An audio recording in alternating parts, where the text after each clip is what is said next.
Jean Kennedy Smith, as a child, with her family, visited, an older child, I guess, visited her sister, their sister, who was in a, I think, a mental hospital, and noticed that there was nothing for anyone to do.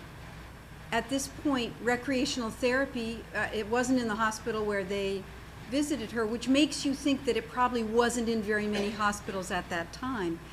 And Jean Kennedy Smith founded, 25 years ago, an organization now called Very Special Arts. And she founded it in 4 cities in the States. And when she was looking at New York City, someone suggested my name to be the first teacher at the one at Goldwater Hospital. And I had been asked several times if I would teach in a prison. And I wished to, but I was afraid of being locked up. I just didn't think that I could go in and hear the door slam and then teach. So I would say, bring them out. We can go nearby, somewhere very secure. They wouldn't do that. So when I was invited to teach at a hospital for the severely disabled in terms of some of the people in the class are non-moving and non-speaking. This is a 900-bed state hospital for the paralyzed in New York City on Roosevelt Island off the coast of Manhattan. So I said yes and met some amazing people, learned how to communicate in the, for those who are non-speaking and non-moving, there are cardboard alphabet cards where if I'm Julia, you hold the card and you point to the A and then the B, C, D, E. And when we get to the letter that's the first letter of the first word of the first line of the poem I've been making up, waiting for you to come for our weekly session, I raise my eyes, which is the universal sign for those who cannot move or speak of yes.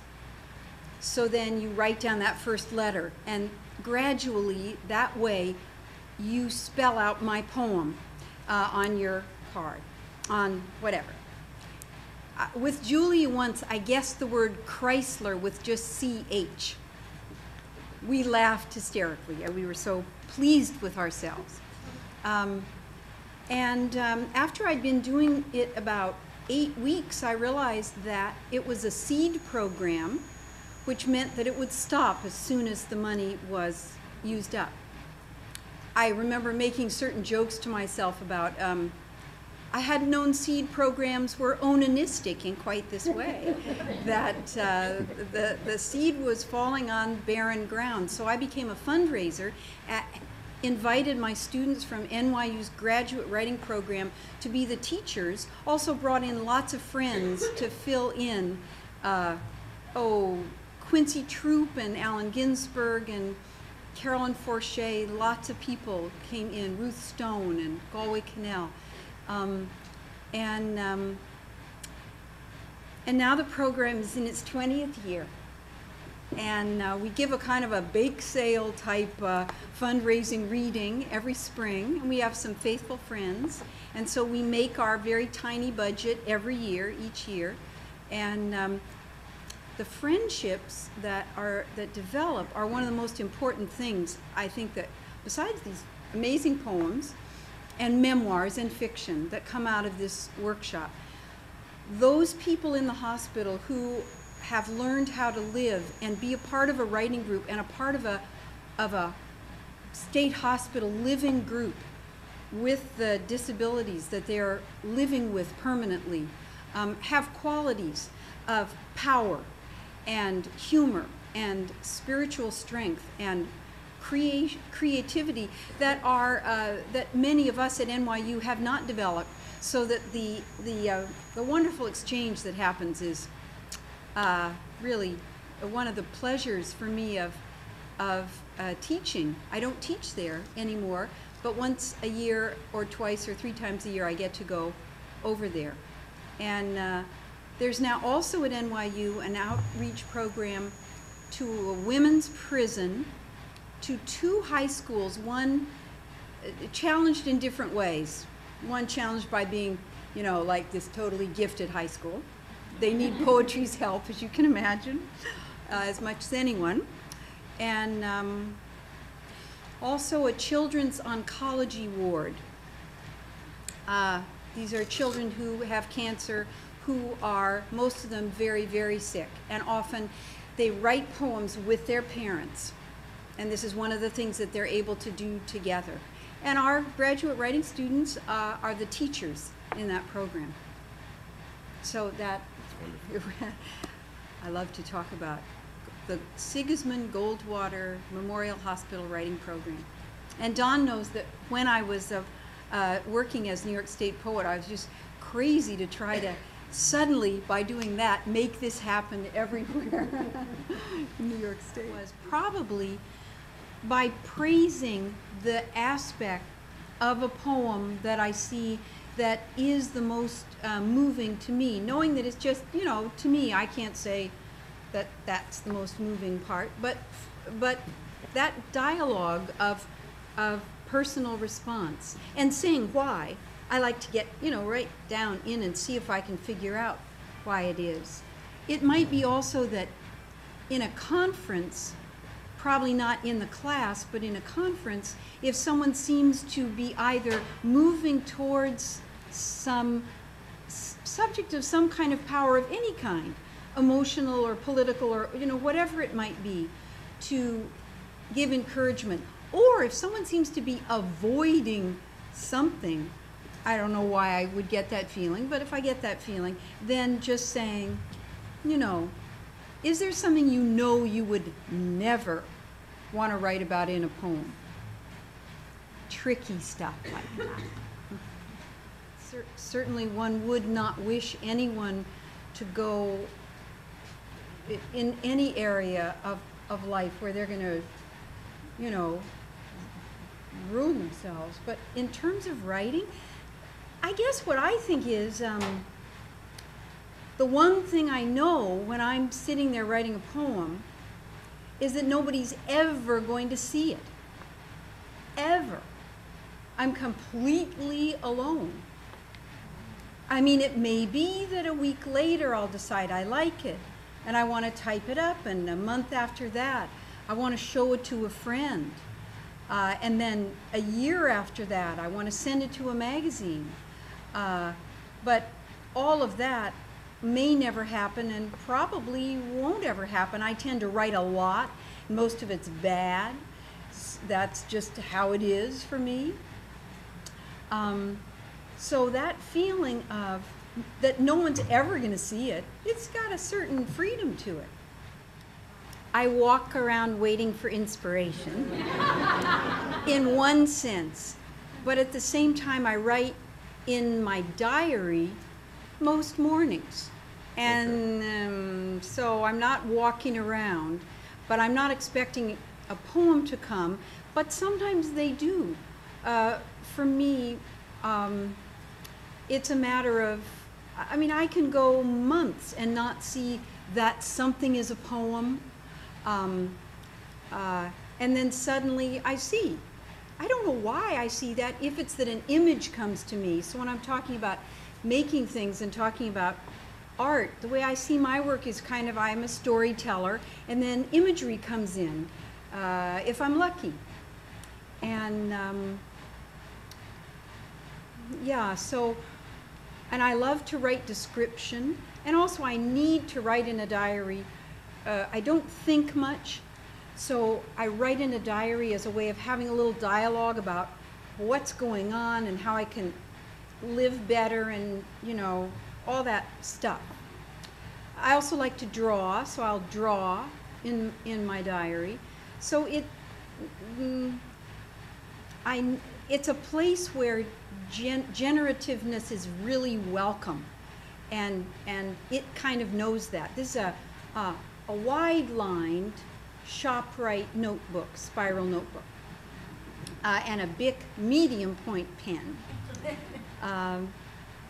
And then if I type it up, I have I had 3 typewriters actually, in 1932 Underwood, and a 1955 45 letter at 22, and a Hermes 3000.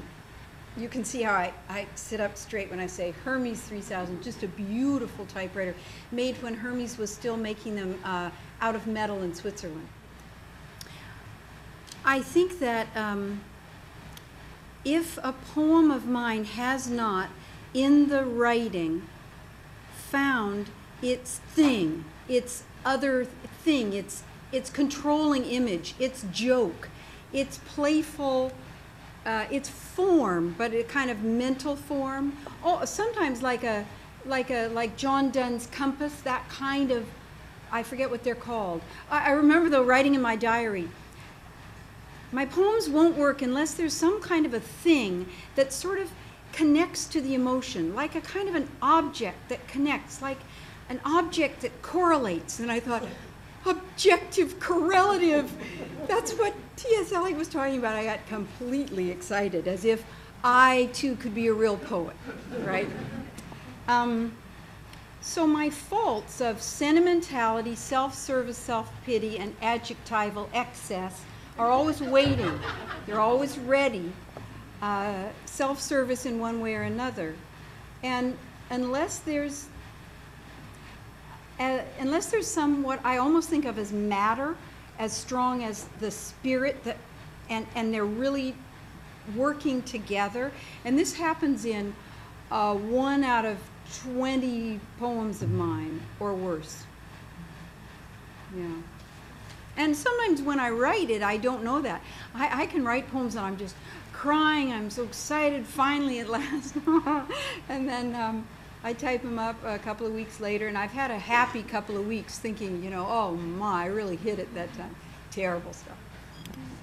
In my classes, I always talk about the speaker of a poem, so that people get out of the habit of saying, like to me, your mother in your poem.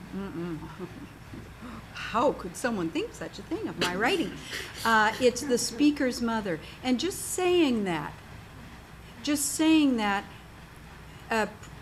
protects everybody. I mean, it's a story, it's an imaginative protection, but it's a way of, you could bring something to the table that's risky in one way or another, technically or whatever, emotionally, and no one's going to say, did that really happen? And no one's going to say your brother in your poem, because it's a, I forget what it's called, but like a device of apparent impersonalization, just to reduce the risk of bringing something that might seem emotionally unpleasant.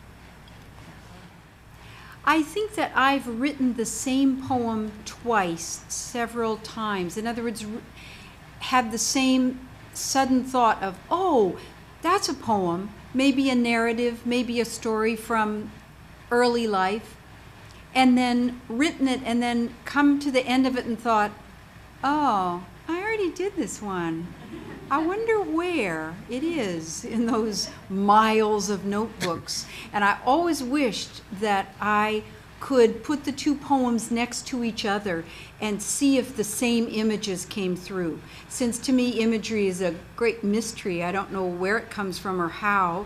I know a certain kind of attentiveness might welcome it in from wherever it is. I have that inside-out imagination of the fundamentalist who thinks that the demons and angels are out there and not, in here.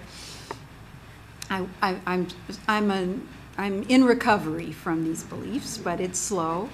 But I've always wondered if 5 years apart, same story, I wouldn't be surprised if several of the conceits or little images, similes, would be the same or not. That's the closest I come to something on the topic of what you're asking, because for me it's all done in one sitting, and it's worth working on or not, and mostly not. I forget what the proportions are. I try to take out half the adjectives and about 1/3 of the self-pity. because it has to have something to hold it together, you know. And I find that it used to be that if I would look at a first draft, it would have very few cross-outs. And sometimes when I'm really hot, when I'm really cooking, when I'm writing something that I'm just is coming very fast, there aren't a lot of cross-outs. But I find now that rather than writing it all out and then going back and trying to fix it, this doesn't satisfy me so much now in my own writing because of the music. Because if I use one word that isn't the one I'm going to end up with, that word I've put down is going to be calling musically to my vocabulary to send out words that rhyme with it, internally usually for me, or that anti-rhyme with it, or the whole eros of the music, of the dance, of the poem. I can't much put in a word to just hold its place. So there's a lot of crossing out in my first draft of mine now, as if I know that, and also I think my attention is pretty fresh because I haven't been writing about this before, and so my standards are kind of high, although, I mean, I am having fun. I am having a deep kind of fun. If I didn't have so much fun while I was writing, I might be a better poet. I may be enjoying myself too much.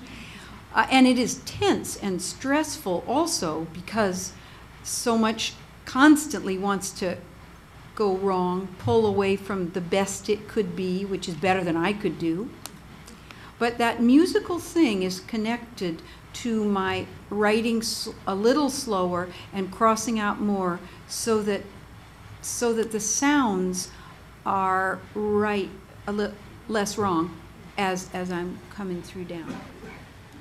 When I was at college, I sort of had assumed that I would major in English, and then I decided that I would just keep trying to be teacher's pet of all my teachers and fall in love with them, and the usual being fall in love with them and long for them from a great distance. So I decided to study languages, and I studied French, Italian, German, Latin, and Greek. And I never got good at any of them, and I didn't have a gift for them, and I never studied linguistics. I just saturated myself in vocabulary. And it was a blissful way to go to school. It was a wonderful way to spend those years. As a result, I didn't learn as much of the history of literature as I wished I had. But that experience of just swimming, bathing, romping, dancing, flying in words in different languages, completely blissful to me.